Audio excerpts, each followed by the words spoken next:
출애굽기 1장 1절부터 7절의 말씀입니다. 오늘부터는 출애굽기 강해가 이어지겠습니다. 아마 1년 넘도록 그 60강 정도가 이렇게 나누어질 것 같습니다. 그래서 오늘부터 차근차근 또 새롭게 하실 그 하나님의 은혜를 사모하면서 출애굽 여정 속에서 우리가 보려야 될 것이 뭐고, 또 출애굽 여정 속에서 하나님 인도하심이 무엇인가를 분명히 우리가 바라보고, 우리 모든 인생의 세상적인 모든 출애굽이 세상적 출세상이라고 그럴까요? 출세상에 되어져 가는, 그래서 온전히 우리 모든 삶이 예수님을 향하여 살아가는 그런 삶이 되어졌으면 좋겠습니다. 여러분, 출애굽이란 말은 애굽에서 떠난다라는 말입니다. 그래서 영어로는 엑소더스라고 하는 말인데요, 이것은 히브리어 제목에서 따온 것이 아니라 70인역에서 따온 제목이라고 합니다. 엑소더스라고 하는 제목이 70인역에서 나오게 됐는데, 그 제목은 성경의 첫 단어를 따라 이름들은 이러하니라 라는 히브리어의 기록에서 발췌했다고 합니다. 이것을 기원전 3세기경 헬라어로 번역을 하면서 제목을 붙인 것이 헬라어 제목으로는 엑소더스라고 하는데요, 이와 같이 애굽에서 집단으로 탈출하는 것, 그러니까 떠나 나오는 것에 중점을 두고 있는 책이 출애굽기입니다. 이미 출애굽이라고 하는 제목으로서부터 여러분은 벌써 아실 거예요. 출애굽기, 그러니까 애굽을 빠져나온 기행의 역사를 기록한 게 출애굽입니다. 여러분, 그 옛날에 전쟁을 하게 되면, 전쟁하고 난 다음에는 여러분 어떻던가요? 한 지역을 정복하고 승리하였다면 그 지역에서 눌러 사는 것이 대부분입니다. 그렇죠? 땅을 차지했기 때문에 그 땅에서 눌러 살아야 내 땅이 되잖아요. 그렇죠? 그런데 이스라엘 하나님은 애굽을 치시고 승리를 하셨음에도 불구하고 애굽에서 살지 않고 애굽을 떠나게 만든다라는 거죠. 떠나도 아주 급하게 보기 싫은 것을 피하듯이 떠나가듯이 그렇게 떠나는 것입니다. 그래서 떠나기 전날 밤에 신발을 신고 허리띠를 띠고 지팡이를 잡고 양고기를 구워서 먹는 것이죠. 당장 떠나듯이 식사를 하고서 떠나는 것입니다.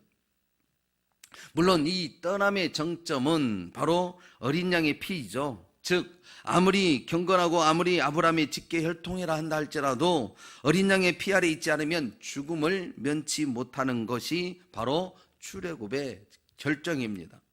하지만 이 어린 양의 피만 발려져 있다면 죽음의 천사가 넘어가려. 패스오버라고 그러잖아요. 패스오버. 그게 유월절이라고 얘기를 하고, 이 말을 바로 유월절 구원이라고 얘기를 합니다.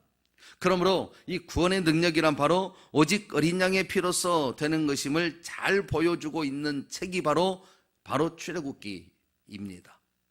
어린 양이 우리에게 왜 그만큼 중요하고, 그 어린 양의 피가 우리에게 반드시 발라져야만이 비로소 하나님의 자녀로서의 삶을 살 수 있는, 그것을 가르쳐주는 책이 바로 출애굽의 역사라는 거예요. 그래서 그 내용이 종종 나올 겁니다. 나중에 이제 가다 보면 그런 여정의 역사가 충분하게 설명이 될 텐데, 분명히 우리가 알아야 될 것은 이 출애굽기 여정 속에서 피 흘림이 없이는 죄 사함이 없게 된다라는 것을, 분명히 유월절만큼 중요하다라는 것을 알게 만들어주는 책이 출애굽기입니다. 그래서 출애굽기 책이 굉장히 중요한 의미를 담고 있습니다. 따라서 이 출애굽의 여정을 가장 깊게 보아야 할 중심은 바로 어린 양의 피가 아니면 철저히 죽음에 이르러 살아가게 된다라는 것을 잊지 말아야 합니다. 그리고 그 죽음을 배제하려면 반드시 떠나야 한다라는 거예요. 죽음을 이르지 않고 죽음에서 벗어나려면 반드시 떠나야 한다라는 거예요. 어디로요? 어디로 떠나야 할까요? 하나님께서 약속하신 땅으로 떠나야 됩니다. 세상으로 떠나면 안 돼. 우리 이거를 예를 들어서 세상 가운데 있는 우리를 세상이라고 얘기를 할 수는 없죠. 그러나 애굽은 모두가 광야로 비유하고, 광야는 우리 인생 여정을 얘기하고, 그 인생은 우리 세상에 속한 것을 얘기하잖아요. 그래서 세상에 중심하던 것들을 이제 하나님 아버지의 마음의 자리로 옮겨가는 것, 그렇게 떠나가는 것, 그것이 바로 약속의 땅에 하나님 나라의 권속으로 살아가는 것. 먼저 너희는 그의 나라와 그의 의를 구하는 것, 그것이 바로 하나님 나라의 권속이지 않습니까? 그 자리로 옮겨가는 것이 바로 출애굽의 여정이라는 겁니다. 그러면 왜 약속의 땅으로 하나님이 그 이스라엘 백성들을 인도해 가셨을까요? 애굽은 인간 왕이 우두머리가 되어서 그 힘으로 다스리고 지배하는 나라이죠. 그렇죠? 그러나 약속의 땅은 하나님의 은혜가 지배하는 곳입니다. 인간의 왕이 아니라 하나님이 친히 왕으로 다스리는 곳. 그래서 이곳을 떠나라는 것이 바로 출애굽의 내용. 그래서 인간 왕의 권세 앞에 머리를 조아리지 말고 만왕의 왕이신 하나님의 권세 안에 머물러서 그 하나님이 주신 권세로 이 땅의 모든 것들을 정복하고 다스리고 충만한 데 이르게 만들어주고자 하시는 의미가 담겨 있다는 거예요. 그래서 이스라엘 백성들은 애굽에서 살면서 떠날 생각을 하지 않았습니다. 단지 괴로움이 많아지자 그 괴로움에서 벗어나고자 하는 것이 전부였지, 하나님의 언약을 생각하고 하나님의 뜻에 따라 살아야 한다라는 것이 아니었다라는 겁니다. 하나님의 언약을 생각하고 하나님 뜻을 따라야 할 백성들이 그것을 생각하지 않고, 다시 말해서 자신의 고통에만 관심이 있었지 하나님의 계획에는 관심 밖의 사람들이었습니다. 마치 우리가 예수님을 믿고서 죄사함을 받았다고 믿는다고 하면서도 예수님의 간섭 안에 있기를 좋아합니까? 싫어합니까?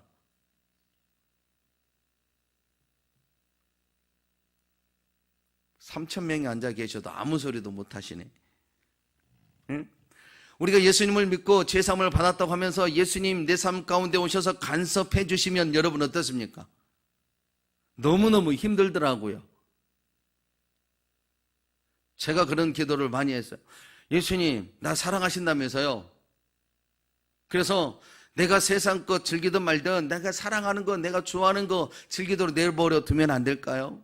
왜 이렇게 하는 것마다 간섭하십니까? 제가 전도사로서 훈련받고 있을 때에 어느 예언자의 기도를 들으니까 그러더라고요. 전사님이 내미는 손은 족족 다 자르십니다. 뭐예요? 하나님이 간섭하신다고 하는 거잖아요. 하는 것마다 뭐 할까요? 될까요? 안 될까요? 하나님이 내가 내민 손, 잡으려고 하는 손을 잡으면 잘라버리면 하는 것마다 안 되는 거예요. 그래서 철저하게 무능한 자, 헐벗은 자, 굶주린 자 삶을 살게 하시더라고요. 그때 시대에만 해도, 그 당시만 해도 그게 왜 이렇게 간섭이 싫은지, 그 간섭을 좋아하는 사람이 없단 말입니다. 지금 이스라엘 백성들 사실은 애굽 왕, 그러니까 하나님을 모르는 애굽 왕이 통치를 하면서 굉장히 괴로움을 더해갖고, 이 괴롭게 하는 이유가 있었잖아요. 그 민족이, 히브리 민족이 점점 왕성해져 가는 거예요. 오늘 7절에 답이 나와 있잖아요. 다른 빈약할지라도 하나님이 기르시는 그 백성은 점점 왕성해지는 거예요. 그러니까 그들의 민족이, 다른 민족이 더 왕성해진다면, 일명 우리가 우리가 이야기 하지 않습니까? 제주도 지금 경제가 어려워서 땅을 가지고 있는 사람들이 제주도를 중국인들에게 땅을 좀 파는, 높은 값을 받고 파는 일이 생기잖아요. 그래서 그러다 보니까 중국 돈 많은 사람들이 제주도를 땅을 사려고 너도 나도 들어오고, 그렇죠? 그때 우리가 어떻게 생각합니까? 중국인들이 점점 많으면 그 땅이 우리나라 대한민국 땅이 아니라 누구 땅이 된다고 그럽니까? 중국 땅이 될 수도 있다, 이렇게 염려를 가지잖아요. 그죠? 이처럼 애굽에 있지만 애굽에 히브리 민족이 많아지면 많아질수록 애굽 땅이 아니라 이스라엘 땅이 되어버릴 수 있다. 그래가지고 애굽의 왕이 정책을 삼는 거죠. 히브리 민족을 말살하려는 정책으로. 그래서 괴로움을 더하는 모든 환경의 요소로 한 겁니다.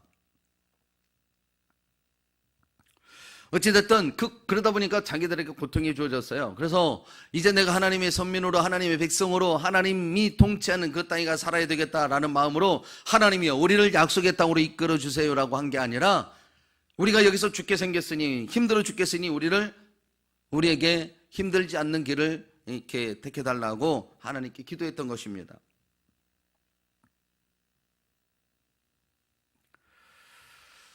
오직 하나님의 뜻을 따라 삶을 살려고 하지 않았던 그들. 그러나 하나님은 그들의 백성의 기도를 들으시고 출애굽을 시키십니다. 그 이유가 무엇일까요? 그 이유가 바로 약속하신 바를 하나님은 이루셔야 하기 때문입니다. 결국 하나님은 자신의 언약을, 이미 말씀하신 내용을 이루기 위하여 출애굽할 때를 조성하셨고 출애굽을 이루어 내시는 것을 볼 수 있다는 것입니다. 이러한 하나님의 구원의 여정을 아브라함에게서도 볼 수가 있습니다. 바벨론에 해당되는 갈대아 우르, 바벨론에 해당되는 당시에 여러분 바벨론은 굉장히 우수한 나라였어요. 아수르가 함부로 침범하지도 못하고 애굽도 그들을 함부로 할 수 없는 막강한 나라였어요. 그리고 바벨론 갈대아 우르 지역은 굉장히 풍부한 지역이에요. 그러다 보니까 여러분 곡식이 풍부하면 어떻습니까? 내 삶의 풍요가 있는 곳이잖아요. 거기가 갈대아 우르라고요. 그런데 거기에 살고 있는 아브라함을 어떻게 합니까? 내가 지시할 땅으로 떠나라 얘기로 말씀하시잖아요. 거기 살면서 하나님을 섬겨드릴 텐데 하나님은 아브라함을 너의 본토 친척 아비집을 떠나라 라고 말씀합니다. 그러므로 아브라함을 부르는 것은 바로 출 바벨론을 이야기하고 계셨던 거죠. 그죠? 그리고 그 인도하심에 따라 위대한 새로운 역사를 써내려가는 주인공으로 그를 준비하게 하신 것입니다. 여러분, 그렇습니다. 하나님의 통치를 받기를 원한다면 우리가 하나님의 은혜의 동산으로 속히 떠나야만 된다는 겁니다. 하나님이 우리에게 기회를 주시고 그 기회를 선영하여서 아름다움의 동산을 마음껏 드러내시려면 우리가 철저하게 내가 즐기던 것, 내가 값지게 여기시던 것을 모두 그곳에서 떠나는 역사가 첫 번째가 되어야 한다는 거예요. 그래야 하나님이 원하시고 정복하고 다스리시는 그 충만한데 이룰 수 있는 삶이 되는 것입니다. 그러므로 출애굽기를 보면서 언제든지 떠날 준비를 다시 시작하는 계기가 되기를 바랍니다. 그러면 이제 출애굽 내용을 통하여서 하나님의 언약이 어떻게 이루어지는지를 좀 보겠습니다. 1절부터 5절까지의 내용은 야곱이 함께한 가족들, 그 모든 요셉까지 해서 요셉으로 해서 애굽으로 이전되어져 가는 과정을 야곱의 12아들들을 이름을 열거하고 있습니다. 하나님의 출애굽의 여정을 야곱과 함께한 애굽으로 들어간 이스라엘 백성들의 이름과 그 숫자가 나오고 있는데 애굽에 미리 가 있었던 요셉까지 혈속이 몇 명이라고 되어 있어요? 70명이라고 얘기를 합니다. 우리가 그동안 언제든 우리 창세기를 통해서도 그런 역사들을 보셨을 겁니다.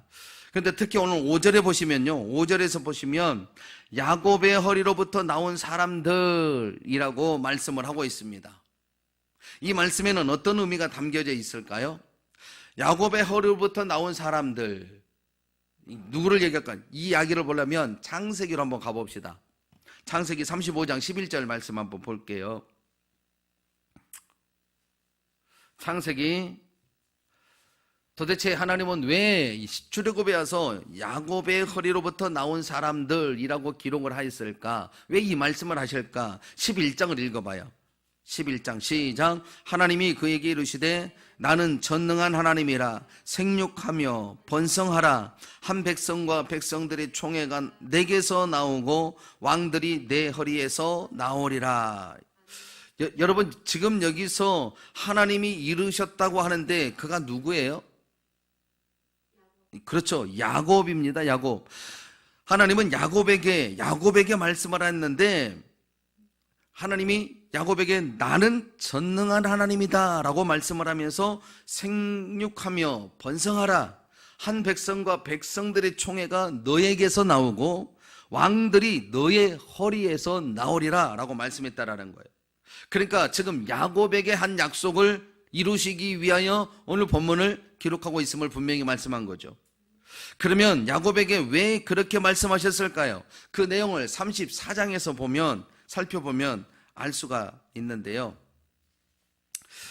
그 내용에 보면 야곱의 딸 디나가 세겜에서 강간당하는 불행한 일이 생깁니다. 그래서 야곱의 아들들이 세겜 사람들에게 할례를 하게 되면 사돈으로 맞아주겠다라고 속이고 난 후에 그들이 잘 움직이지 못할 때 그들을 모두 죽여버리는 사건이 발생하죠. 그 일로 인해서 세겜 사람들이 들고 일어났고 야곱의 가정에 큰 위기가 닥치게 된 것입니다. 그때 하나님이 일전에 형 에서에게서 피해서 달아날 때 만나 주셨던 베델로 올라가 제단을 쌓으라 라고 야곱에게 말합니다. 그리고 야곱이 순종하자 복을 주시며 야곱을 이스라엘로 계명을 해주시는 사건이 있습니다. 그리고 나서 생육하고 번성하는 축복을 받은 말씀이 바로 본문, 방금 읽었던 11절 말씀이에요. 그러니까 두려워 떨었던 야곱에게 장차 어떻게 될 것인지를 말씀하시면서 새로운 축복의 길로 인도하셨던 것을 말씀하고 있는 거예요. 그러니까 그 내용을 보면, 먼저 보면 이스라엘에게 백성과 백성들의 총회가 나온다라고 말씀했는데, 이 말은 많은 하나님의 백성들이 나올 것에 대하여 예언하신 겁니다. 그리고 이 단어는 바로 교회를 나타낼 때 사용하는 단어라고 해요. 그러므로 많은 거룩한 백성들이 모이는 교회가 바로 이스라엘을 통해서 나오게 될 것을 예언하신 거예요. 따라서 출애굽의 여정에서 하나님은 이 교회를 교회되게 하시고 많은 이들과 만남을 시작하겠다라는 의미가 담겨 있어요, 이 말에는. 그러니까 야곱의 허리에서 왕이 되게 하고 또 백성들의 총회가 많이 나오게 한다라고 하는 의미는 바로 야곱에게 했던 약속을 통하여 이 교회를 배설해 놓고 오는 이들마다 하나님은 새롭게 만나주시고 이 만남을 통하여 이제 너희들의 이전 것은 지나가고 새로운 피조물로서 삶을 살 수 있는 아주 중요한 계기가 될 것이다 라고, 그런 의미를 통해서 출애굽을 시작하고 있다는 겁니다. 이해가 되시죠? 네. 그리고 이스라엘 허리에 왕들이 나온다라고 했는데, 여기서 말하는 왕은 물론 야곱의 후손들이 계속되어 이어질 것을 말씀하기도 하지만 만왕의 왕이신 예수님도 포함되어 있는 사실입니다.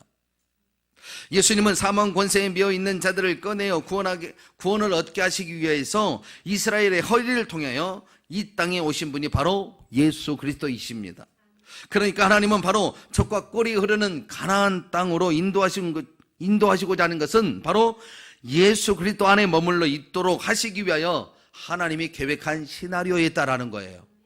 그러니까 출애굽의 여정은 반드시 예수님을 제외하고는 절대로 이 의미를 우리 안에 새겨갈 수가 없다라는 거예요. 그리고 그렇게 될 때 비로소 하나님의 권속에 이르는 삶을 살 수 있습니다. 그러니까 우리가 예수님을 믿는 믿음으로 살아간다는 것이 얼마나 중요한지 모릅니다. 하나님의 베푸신 은혜의 삶은 반드시 예수 그리스도를 통하여 우리가 얻을 수 있습니다. 하나님의 권속, 하나님이 주신 그 은혜에 머물 수 있는 것, 그는 내 힘과 내 능력이 아니고 내 지식이 아니라, 내가 성경을 많이 파고 성경을 통독한다고 해서 주어지는 게 아니라 그 예수 그리스도 안에 머물러 있는 그 자체가 하나님의 은혜의 통로가 될 수 있다는 거예요. 여러분, 하나님의 은혜가 우리 안에 머물러 있으면 어떤 역사가 일어날까요? 7절에서 말씀합니다. 본문 7절. 출애굽기로 가봐요. 출애굽기 1장 7절로 읽어봅니다. 시작. 이스라엘 자손은 생육하고 불어나 번성하고 매우 강하여 온 땅에 가득하게 되었더라. 여러분, 마치 창세기 35장 11절을 다시 읽는 것 같지 않습니까? 그렇죠? 분명히 그때 야곱에게 이르신 말씀이 바로 어디에서 지금 출애굽에서부터 그 역사가 이어지고 있다라는 거예요. 그렇습니다. 하나님의 언약이 있었기에 야곱의 가정이 충만한데 이르게 된 것입니다. 그리고 그것은 비단 야곱에게만 하신 언약이 아니죠. 더 근원적인 약속은 바로 아브라함에게 하신 약속입니다. 찾아봅시다. 15장으로 가봐요. 창세기 15장으로 4절 5절. 여호와의 말씀이 그에게 임하여 이르시되 그 사람이 내 상속자가 아니라 내 몸에서 날 자가 내 상속자가 되리라 하시고 그를 이끌고 밖으로 나가 이르시되 하늘을 우러러 무뼈를 셀 수 있나 보라. 또 그에게 이르시되 내 자손이 이와 같으리라. 하나님은 아브라함에게 하늘과 별과 같은 후손을 주신다고 약속했어요. 그러시면서 7절에 보시죠. 7절 읽어봅니다. 시작. 또 그에게 이르시되 나는 이 땅을 내게 주어 소유를 삼게 하려고 너를 갈대아인의 우르에서 이끌어낸 여호와니라. 아브라함을 아브라함을 향한 하나님의 시나리오 무엇인지 여러분 아시죠? 바로 많은 민족의 열국의 아비뿐만 아니라 이 땅으로 인도하셨던 하나님의 뜻이 분명합니다. 그리고 덧붙여 오늘 본문에 이르게 될 것을 말씀하셨는데 창세기 15장 13절 14절 한번 읽어봅시다. 13절 14절 읽어봐요. 시작. 여호와께서 아브라함에게 이르시되 너는 반드시 알라. 내 자손이 이방에서 객이 되어 그들을 섬기겠고 그들은 400년 동안 내 자손을 괴롭히리니 그들이 섬기는 나라를 내가 징벌할지며 그 후에 내 자손이 큰 재물을 이끌고 나오리라. 아멘. 그렇죠. 하나님께서는 이 언약을 한치의 빈틈도 없이 이루어내시기 위하여서 출애굽 여정을 인도하신 겁니다. 그러니까 출애굽 안에는 내가 너희에게 약속한 바를 이루기 위한 하나님의 실천적 의미가 담겨져 있는 거예요. 그러므로 이스라엘 백성들은 자기들이 원하는 애굽의 노예로 사는 것이 아니라 이 하나님의 언약이 실현되는 도구로 쓰임을 받고 있다라는 것이죠. 이를 통하여 하나님이 자기의 언약을 어떻게 이루어내시는가를 계시해 보여주는 것이 바로 출애굽의 역사입니다. 그러니 누가 하나님의 그 계획을 막을 수가 있겠습니까? 나름대로 애굽의 왕이 그 백성들의 충만함을 막기 위해 노력을 해보았습니다. 감독을 세워서 강제 노동을 시키고 나라의 성을 짓도록 해보았습니다. 비동과 람셋을 건축하게 합니다. 이러한 중노동을 시키면 병약한 사람은 죽기도 하고 피곤하여 또 밤에 더 이상 아이들을 생산해낼 수 없을 만큼 지쳐 있을 것이 분명하고, 그래서 아마 그들의 민족이 더 왕성해 가는 것을 막을 수 있을 것이다 라는 계산이었겠죠. 그러나 그렇게 중노동을 시키는데도 더욱 번성해 가는 것은, 창성해 가는 것을 막을 수가 없다라는 것이죠. 왜 그랬을까요? 하나님이 여시면 막을 자가 없기 때문입니다. 아멘. 우리 인생의 주인 되신 그분이 우리와 동행하시면 그 누구가 막을 수가 없습니다. 그 못을, 그 하나님 그리스도를 향한 우리의 사랑을 끊어낼 자가 그 누구도 없습니다. 그럼에도 불구하고 사단은 너무나 집요합니다. 이번에는 아예 그 하나님을 모르는 왕을 세워버렸습니다. 애굽에서. 이런 하나님의 은혜를 모르면 반드시 나오는 것이 있는데 자신들의 힘을 키우고 그 힘을 믿는 것이죠. 그래서 때로는 믿는 자들을 애매히 고난을 받기도 합니다. 하지만 이러한 고난을 받으면서 사는 것이 이 세상에서 하나님의 백성의 사는 모습이 되는 것이며, 그리고 이 세상에서 주의 은혜가 없이는 더 이상 살지 못하겠다고 주님께 간구하게 되는 것이 바로 출애굽 여정에 들어있는 의미입니다. 그렇게 간구하고 하나님 없이는 단 하루도 살 수 없어요. 주의 은혜 없이는 살 수 없습니다. 예수님의 보혈이 아니면 우리는 생명에 이를 수 없습니다 라고 기도했던 당신의 백성들을 하나님은 보시고 어떻게 할까요? 그 애절함을 보시고 들으십니다. 그리고 그 나라와는 결별이 돼야 함을 아셨고, 그래서 자기의 힘으로 정치하는 나라, 다스리는 그런 나라에서 출애굽하시도록 하나님은 계획하신 거예요. 그것을 다른 말로 구원이라고 얘기를 합니다. 이와 같이 출애굽기를 통하여 하나의 커다란 구원의 도식을 볼 수 있는데, 그것은 다시 말해서 떠남이라는 것입니다. 그렇습니다. 출애굽이란, 바로 구원이란 인간 세상에서 하나님의 다스림을 받는 것을 분명하게 말합니다. 우리에게 말하는 구원은 바로 물속에 빠져 있으니 나를 살려주세요가 아니라, 내 주머니에 돈이 떨어져 죽을 지경이니 이 돈을 채워주세요 라는 구원이 아니라, 세상의 중심으로 살던 우리가 하나님의 다스림을 받기를 원하는 것이 바로 구원의 역사 시작이라는 거예요. 다시 말해서 세상의 기준에 매여 살아가던 삶에서 하나님의 은혜의 자리로 떠나는 출애굽의 여정이 바로 구원의 시작이라는 것입니다. 그러므로 이 출애굽기 여정을 우리 삶에 대입해 본다면, 세상을 다스리는 어둠의 주관자에게서 국한되어 살아가던 삶을 만왕의 왕이신 주님의 통치를 따르며 사는 것이 바로 출애굽의 진정한 의미를 보고 따르는 삶이 될 것이라고 저는 생각합니다. 여러분, 현재 우리가 살아가는 이 세상은 누가 다스리십니까? 하나님이십니다. 그렇죠? 분명 하나님이 통치하십니다. 그러나 그 통치는 바로 언약을 이행할 때 유지가 되기 시작합니다. 그런데 그 첫 번째 사람 아담은 그 하나님의 언약을 어떻게 했습니까? 하나님의 말씀을 어기면서 그 언약을 깨뜨려 버렸습니다.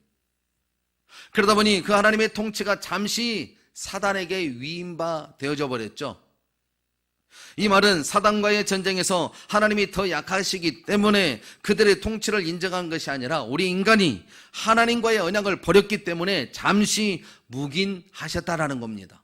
하나님의 통치, 하나님의 권세, 하나님의 권능을 우리가 주셔서 정복하고 다스리고 충만한데 사단을 제하고 꺾고 누르고 다스리는 일을 해야 할 일들을 우리가 그 첫 번째 아담이 하나님의 그 통치를 받아들이지 않고 자신의 왕국을 만들려고 하는 그 역사 때문에 하나님의 권위가 잠시 사단에게 위임바 되어져 버렸다라는 겁니다.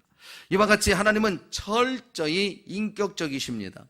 어쨌든 사단은 인간을 유혹하여서 하나님과의 관계를 흐트러 버렸고, 그리고 잠시 통치권을 부여받아서 육신의 정욕, 안목의 정욕, 이생의 자랑거리들로 몰두하도록 인간들을 다스리고 있는 것입니다.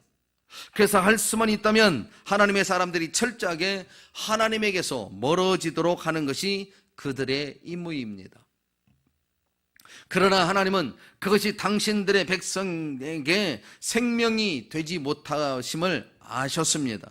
그래서 예수 그리스도를 보내시고 그 육체의 소욕에 따른 모든 저주와 죽음을 다루시고 생명의 자리로 불러내셨습니다. 이것은 실로 엄청난 사랑이 아닐 수 없습니다. 그래서 호세아 선지자는요, 호세아 11장 1절에서 이스라엘이 어렸을 때에 내가 사랑하여 내 아들을 애굽에서 불러냈거늘 이라고 고백하였습니다. 어디에서 불러냈다고요? 애굽에서 불러냈거든. 뭐였기 때문에? 사랑하였기 때문에. 내가 사랑하여 내 아들을 애굽에서 불러내었거늘 이라고 말씀합니다. 하나님께서 이스라엘 사랑하여 불러내셨다라는 거예요. 그런데 그 이스라엘 백성들이 어떻게 합니까? 네, 11장 2절을 한번 볼까요? 11장 2절.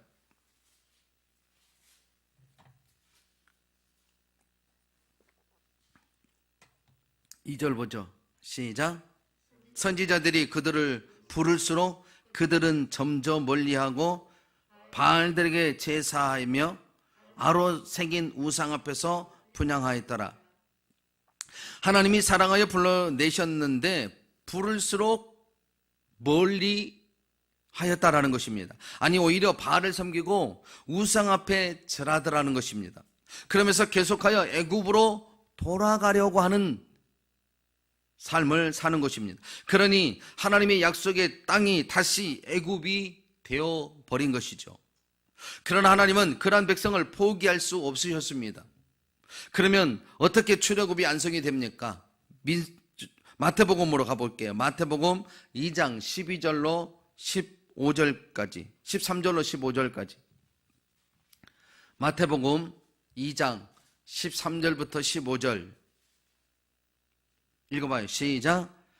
그들이 떠난 후에 주의 사자가 요셉에게 현몽하여 이르되 헤롯이 아기를 찾아 죽이려 하니 일어나 아기와 그의 어머니를 데리고 어디로? 애굽으로 피하여 내가 내게 이르기까지 거기 있으라 하시니 요셉이 일어나서 밤에 아기와 그의 어머니를 데리고 애굽으로 떠나가 헤롯이 죽기까지 거기 있었으니 이는 주께서 선지자를 통하여 말씀하신 바 애굽으로부터 내 아들을 불렀다 함을 이루려 하심이니라.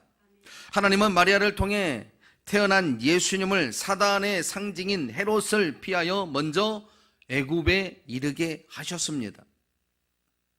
마치 요셉이 애굽에 머물러 있게 된 것과 같다라는 것이죠. 그러나 여러분, 예수님이 직접 출애굽을 하시기 위하여 들어가셨다라는 것을 여러분 분명히 의미합니다. 마치 죄인들과 같이 되셔서 세례를 받으시는 것처럼 애굽으로 들어가셨습니다. 어린 양이 되어져서. 그리고 그 일이 이미 보았던 호세아 11장 1절 말씀을 이루신 사실이죠. 이와 같이 이 출애굽의 여정은 바로 하나님의 언약에 의해서 이루어진 일입니다. 그리고 출애굽 완성 또한 예수님을 통해서 시작하고 있다라는 거예요. 마태복음 2장 19절부터 21절 말씀에서 한번 확인해 보겠습니다. 2장 19절부터 21절 읽어봐요. 시작. 헤롯이 죽은 후에 주의 사자가 애굽에서 요셉에게 현몽하여 이르되 일어나 아기와 그 어머니를 데리고 이스라엘 땅으로 가라. 아기의 목숨을 찾던 자들이 죽었느니라 하시니 요셉이 일어나 아기와 그 어머니를 데리고 이스라엘 땅으로 들어가니라. 예수님이 죄악을 쫓아 실패한 인생이었던 야곱으로서 애굽에 들어가셨듯이 다시금 모든 인생을 대표하여 생명의 부름을 받아서 이스라엘로 나오신 것을 여러분이 목격하실 수 있었을 겁니다. 야곱처럼 애굽으로 갔다가 다시금 생명의 시작으로 이스라엘로 나오십니다. 때문에 이스라엘에게 젖과 꿀이 흐르는 생명이 그 땅이 바로 가나안 땅이지만 그곳은 바로 예수님 안으로 불러들이고 계시다라는 사실을 우리가 알 수 있습니다. 그러면서 우리가 인생을 살아가는 동안 예수님이 아니면 사단의 권세에 매여 죽음의 길이 놓여져 있음을 철저히 인식해야 하는 것이 바로 출애굽의 여정의 의미입니다. 그리고 그러한 세상 가운데 철저히 출애굽을 반드시 해야만 한다라는 겁니다. 거기에 머물러 있으면 안 된다라는 거예요. 여기가 좋사오니 하면 안 된다라는 거예요. 그것을 반드시 애굽에서 나와야 됩니다. 다시 말해서 사단의 다스림 속에서 육체의 소욕에 따라 사는 삶이 아니라 하나님의 뜻을 따라 예수 그리스도 안에 머물며 사는 삶이 바로 신앙인들에게 반드시 되어야 한다라는 거예요. 하나님은 우리를 그 길로 인도하시고자 이미 언약하신 말씀에 따라 오늘의 우리의 삶을 인도하신 겁니다. 그것이 바로 하나님이 인도하시는 출애굽 여정에 들어있는 영적인 의미입니다. 오늘 이렇게 예수님을 그냥 믿게 된 것이 아닙니다. 반드시 사단의 권세에서 그렇게 우리를 굶주리게 하고 헐벗게 하고 우리를 장악하게 가면서 하나님과의 관계를 멀게 하는 곳에서 우리가 벗어나서 출애굽하고 그곳에서 떠나가야만이 우리가 예수님 안에 머물고 생명의 길로 진리의 길로 우리 인생을 열어놓으신 그 예수님으로 들어가야 하나님의 은혜 안에 우리가 살아가게 되고 그 은혜가 우리에게 생명이 되어진다라는 겁니다. 출애굽 시작을 보면서 우리가 7절에 있는 말씀을 가지고 이렇게 깊은 의미를 우리 하나님이 우리에게 말씀합니다. 그러므로 우리는 우리의 삶의 자리에서 세상의 것으로 만족하지 마시고 속히 예수 그리스도 안에 머물려고 하는 여러분의 삶의 노력이 있어야 합니다. 예수 그리스도 안에 그분은 인격적이라고 말씀했죠. 내가 받아들이고 모셔드리고 환영할 때에 내가 그분이 내 안에 머물러 계시고 내가 그 말씀 안에 머물러 있을 수 있습니다. 내가 말씀을 이루는 게 아니라 그분이 내게 오셔서 나를 정복하고 다스리고 충만한 데 이르도록 인도해 주셔야 내가 하나님의 말씀을 이루며 살 수 있습니다.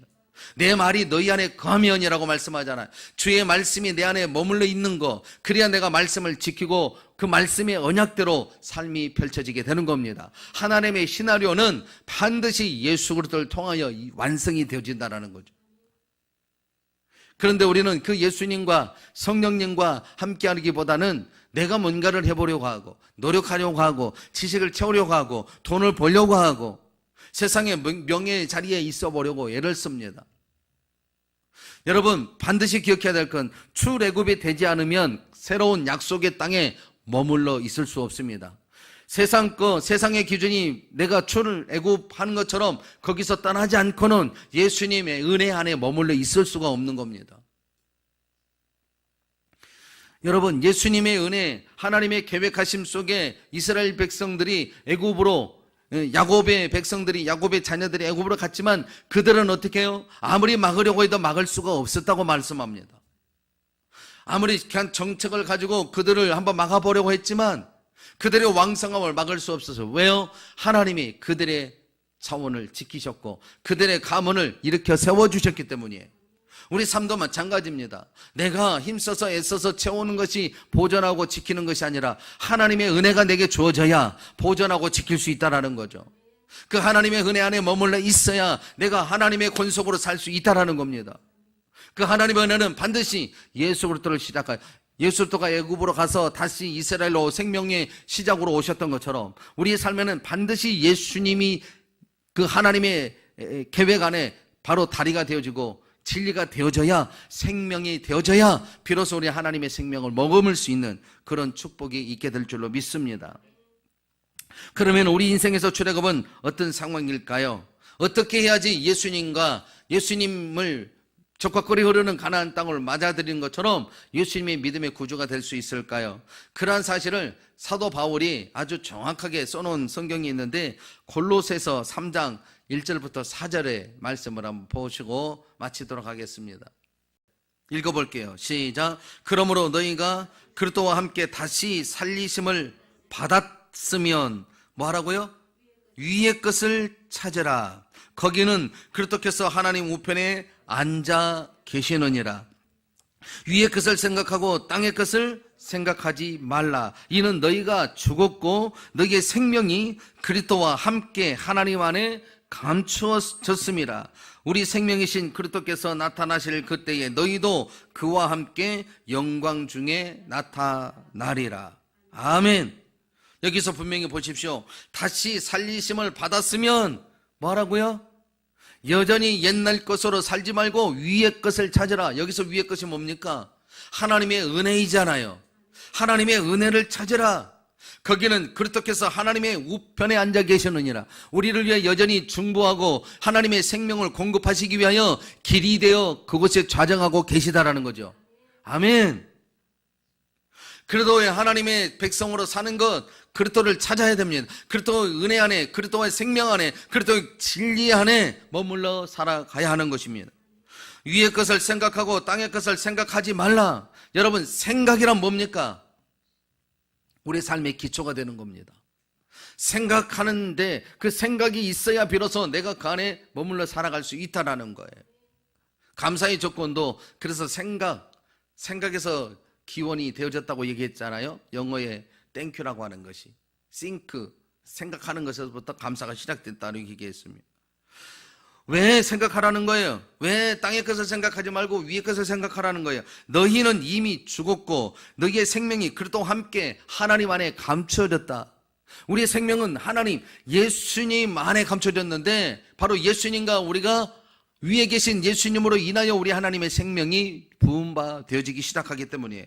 우리 생명이신 그리스도께서 나타나실 그때에 너희도 함께 영광 중에 나타나리라. 마지막으로는 부활의 영으로 우리가 하나님을 찬양하는 주의 백성으로 살아갈 수 있는 길이 바로 믿는 자들에게 주어졌는데 무조건 믿습니다가 아니라 출애굽의 여정에 따라서 내 삶이 그렇게 따라 살아갈 삶을 살도록 준비되어지고 개혁하는 반응이 일어나야 비로소 우리가 하나님의 나라의 백성으로 영광의 삶이 준비되어져 간다라는 겁니다.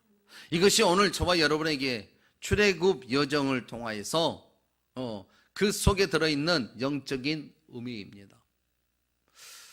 저는 아직 지식이 부족해서 학식이 부족하고 그래서 성경 속에 들어있는 그 진리, 문학적인, 지식적인 그 의미를 찾아내기는 쉽지 않습니다. 그러나 영적인 의미, 우리를 향하신 그 하나님이 그 속에 들어 우리에게 진리를 길로 예수 그리스도 안으로 인도해 가시는 그 영적인 비밀을 이렇게 시간마다 분초마다 깨닫게 해주셔서 이렇게 나누게 된 것이 정말 저는 감사한 일이라고 생각합니다. 그래서 이번 출애굽기 여정을 통해서도 계속해서 지식적인 성경 말씀을 알고 폭넓게 깊이 있게 알아가기보다는 그 구절구절에서 하나님이 우리에게 영적인 무엇든 것을 의미를 하고 그 의미 속에 우리는 무엇을 찾아야만 하는가를 더 집중적으로 알아보도록 하겠습니다. 그래서 이 영적인 의미를 우리가 분명히 알고 그래서 내 영혼이 날마다 주 예수님으로 인하여 가득하게 채워지고 그래서 그 예수님 때문에 내 삶은 환하게 웃을 수 있는 정복하고 다스리고 충만한 데 이르는 야곱의 이스라엘 백성들이 날마다 온 땅에 그들의 강성함이 충만해진 것처럼 아브라함이 별을 셀 수 없을 정도로 민족의 열국이 충만해진 것처럼 이렇게 하나님의 은혜의 역사가 우리 삶에 질비하게 많아질 수 있는 축복의 통로가 되어졌으면 좋겠습니다. 그 영적인 비밀로 인해서 웃음거리가 더 많아지고, 그래서 감사의 조건들이 더 많아지고, 그래서 하나님이 하신 일들이 정말 시퍼렇게 살아계신 그 하나님의 역사가 마음껏 간증으로 증거되는 그런 삶의 주인공들이 됐으면 좋겠습니다. 이 출애굽 여정을 통하여 그러한 은혜의 역사가 우리 삶 속에 주어지기를 주의 이름으로 축원합니다.